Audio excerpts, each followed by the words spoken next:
Good afternoon, everyone. My name is David Monk.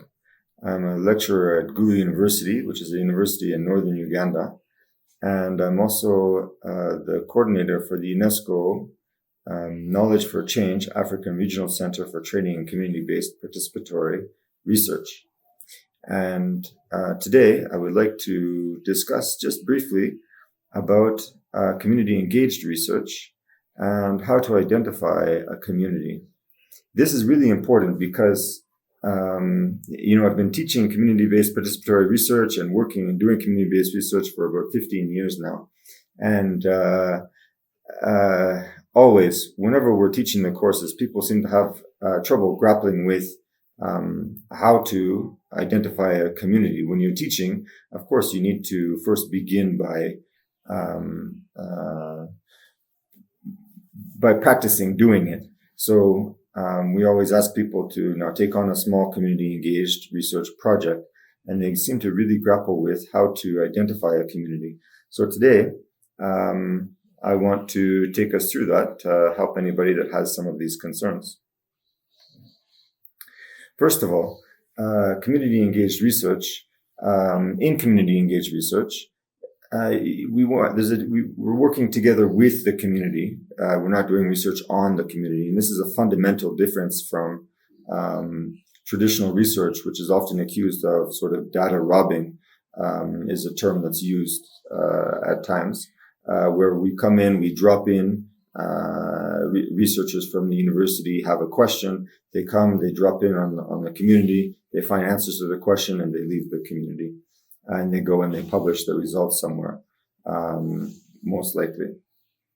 In this case of community-engaged research, we're looking more at a participative approach to research where there's an issue in the community or something that the community would like to resolve or innovate. For example, if the community is a business community, they might want to be looking for some marketing solutions for their businesses in the future. Or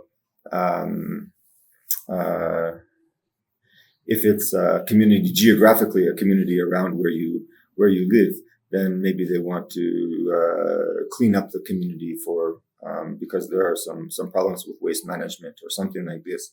So usually the issue is coming from the community. And and this is really the core aspect. In fact, it's everything for identifying the community. It's a community that when you're doing community engaged research, you should be working with the community that you know and that you are known in the community. And when you have a community or several communities that you engage in regularly, not as part of your work, maybe sometimes as part of your work, paid work, but also just as a community member, as a citizen of the country that you live in, or a citizen of the community that you live in. There's this responsibility that we have to participate in our communities around us. And if we do that, then we have our ear to the ground and we understand what some of the issues are in the community, and even we are a part of the community that's identifying some of these issues that need to be done. Often in community engaged, often in research and academia, we forget that the community it is very diverse, and people also have different jobs. They're doing other things, and the ones that are participating in community initiatives are doing so as volunteers in the same way that we have our jobs, and we should also be participating in the community as volunteers as well. In doing this, and just, it's part of just living really, when funders come from outside with proposals for research or a call out comes for research, we're able to, first of all, much more easily understand what needs to be done in relation to that call in the community, because we have our ear to the ground, we're part of the community. And two, we can engage with the community now to write the proposal maybe, and then also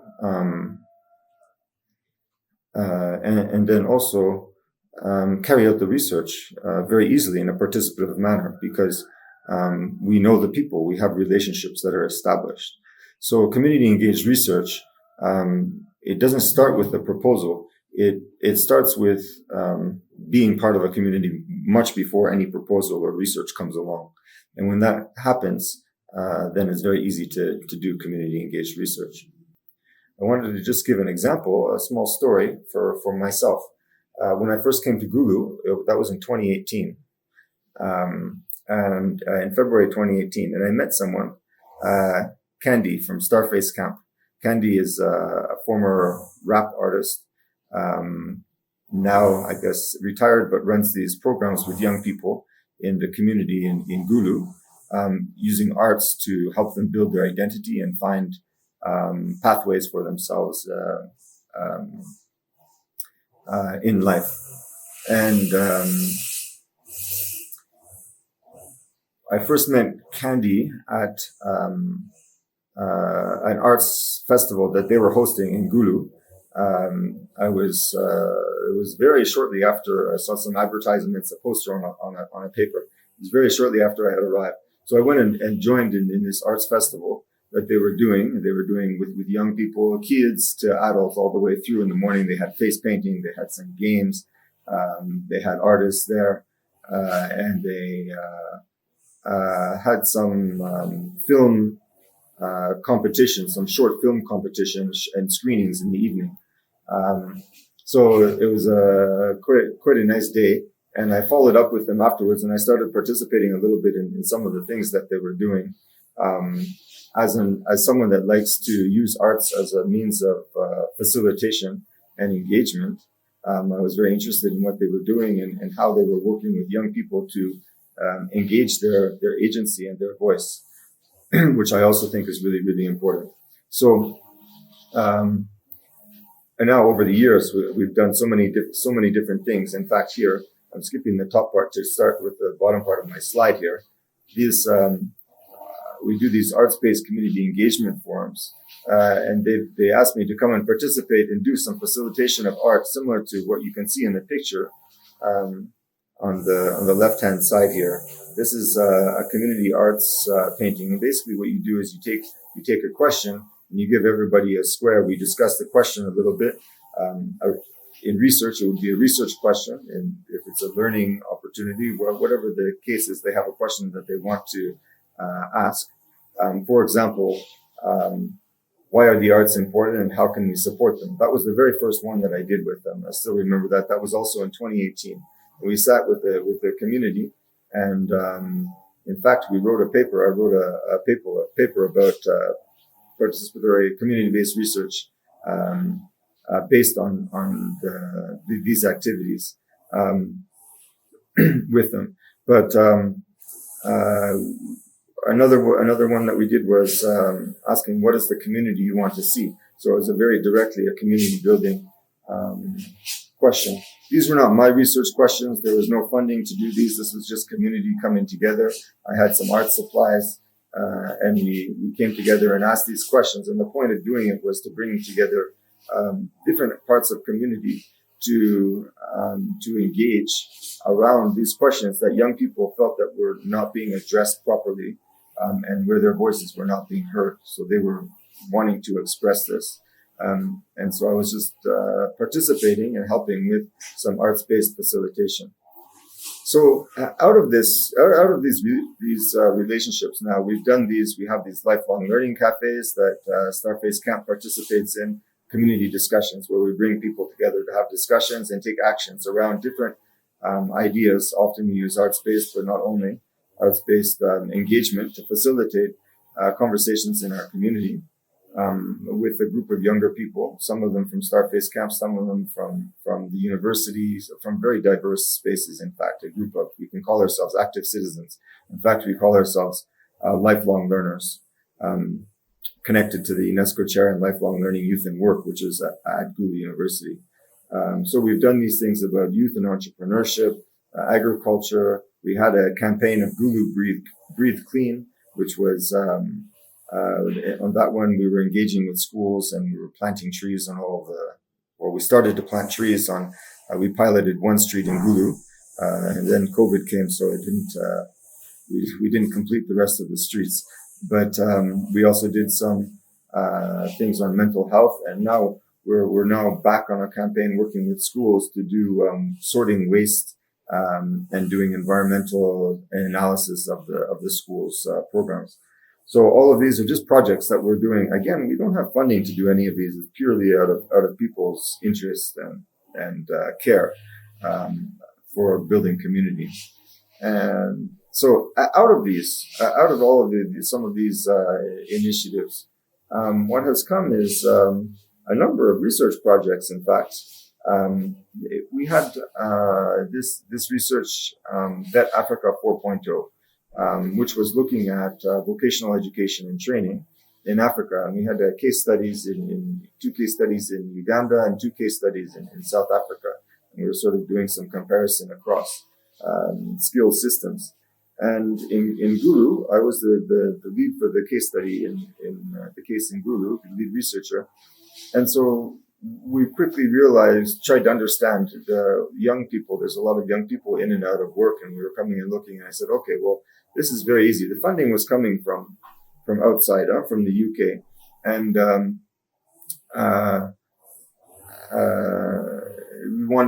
always want to do a participative type of participative action research or any engaged research. So one of the first things we did, of course, we talked to formal vocational education and training institutions, and we did some in the first round. It was about a 4-year project. In the first round of questions, we did interviews and focus groups, some of these traditional things, after doing some stakeholder mapping and analysis. And then we went and said, okay, well, now how is it working for young people? We had already talked to some students, but we were talking to people in the community. What about the informal and the non-formal learning opportunities and the pathways that people are seeking out? What are the learning pathways that people are looking for? So we went and asked the young people that we were engaged with. I already had this community, and I meet them regularly. We do things together. It's a reciprocal relationship. I have already been participating in their events. So they came and organized a program, 2 programs, in fact. One was a forum on what does decent work mean for you? And we had a full day forum that they facilitated around this, primarily around this question, simply sitting down with this question. And then another one that they did, it was their idea. They said, why don't we host a radio show? This was because COVID came in. And so it wasn't really possible to move around and be close to people. So they said, well, why don't we host a radio show? One of their members, the young people, was a radio host. So we said, okay, great. And we went and hosted a radio show, asking people how, related to, again, what does decent work mean for you? We had a series of radio shows so for each one, we have different hosts that were now asking different questions and attracting different audiences. But generally speaking, and looking at how can vocational education and training support people's livelihoods? What are some of the challenges that they see? Do they value vocational education and training? What programs? What have been their experiences? And we generated so much rich data. We have a book that has come out of it, in at least 5 or 6 academic journal articles that we've published in relation to vocational education and training at least in Uganda and South Africa. So. And then I have this other example as well, working directly with Starface Camp. When COVID came, there were lockdown measures that were placed in 2 rounds as 2 waves came in Uganda. It was quite a long lockdown in Uganda. So we had it was a fairly large research project looking at the impact of COVID lockdowns. Again, this research, the funding was coming from the British Council in the United Kingdom. So we wanted to do get a participative idea of how to do it. Even now for this one, even in writing the proposal, we were asking and consulting with these. I was working with these Starface camp people to get a sense of them, to really get a sense for the most vulnerable people, because now a lot of them, a lot of the members and participants are young people that don't have homes. And then where were they going to go during COVID when they were expected to be there's a curfew. They weren't allowed outside, but they didn't have anywhere to go. So we were working with them. And also now that in terms of livelihoods, these are people that were hand to mouth. Is what we were saying was they had a lot of trouble getting food, in fact. So we were asking them about the challenges, and we asked them to now put on they decided to put on a theater production using their skills as artists, dancers. They put on a theater production using the technique of forum theater to engage with the community. They went around, they talked to motorcycle taxi drivers, we call them boda bodas here, and small business owners, and they really did a lot of and people that were market sellers, and then they put on their performance based on their insights, both personal and from the people that they were connected to and talking with, and using forum theater. We then invited different community members from the Gulu City Council, from the COVID-19 task force, from the police, from the university, from the community of young people, and they made their very engaging theater production of about I think it was about a 40-minute short theater production, and then we had a discussion as a community: what has happened here, and what can we learn from this? And it was a very, very rich engagement that emerged out of that, and dialogue that emerged in the community. And the final thing that I want to just discuss in terms of an example that has come out of this one engagement, this one community that I'm engaged in, Odell. At Gulu University, we're developing a new program in open distance electronic and lifelong learning. And it's designed to, now we're trying to see how we can design programs, not only the content and the curriculum, but also curriculum thought more broadly, how to deliver distance and electronic courses, how to deliver the lifelong learning component. What are the needs of the people in the community? And Starface Camp and their networks of young people represent and have represented an important population and have given us very important input into the development of our academic university programs. So I think I've elaborated a lot, but I've gone into depth into this because I really wanted to show that when you have an existing community, whether the funding is coming from outside and someone comes with a question and money, and they say, which often happens in academic work, which is where the challenge becomes in, where the tension is between engaged research and regular research, I think, and the idea that the question comes from the community, but then the question is sort of coming from a funder that's dictating the general, at least the general parameters of what the research is, or someone comes from outside with their questions and their funding already. So there's different levels and there's a whole spectrum, but always it's possible if you have an existing community to integrate them at the point where the question is. If it's starting from the community, then fine. And then you're going in together, seeking out funding together with the community. You know, these other questions that I was pointing out, that's also research. What is the community you want to see? That's research that we are doing with the community, for the community, together. That's something that myself also, I'm a member of this community in Gulu. We were now working hard to think about what is the community we want to see and how can we get there. So it wasn't a research question that was coming from outside. It was a research question that was coming from the community. So we need to do both of these, in fact, and find that balance. And when we have those relationships, when we are doing the research that's coming from the community, those ones, research doesn't always require funding. A lot of the time, it's just time. So those ones, community coming together, I think that's a nice resource, and then a nice example. And then the balance of when it's coming from outside, then the community has trust in you because they know you. You're putting in the work, you're putting in the time, you're part of the community, so they have no problem engaging and participating in research in a stronger way. So that's how you identify. That's how you identify a community. Find something that you like, and it starts with community engagement. So I think I stopped there. I'd like to say thank you very much. We have this book that we recently talked about where we go a little bit deeper into some of these things through our UNESCO Chair program.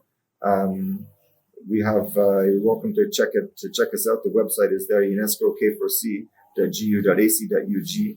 You can see some of my publications if you're interested about participatory research and action research. Most of what I do is in this field, in different subjects.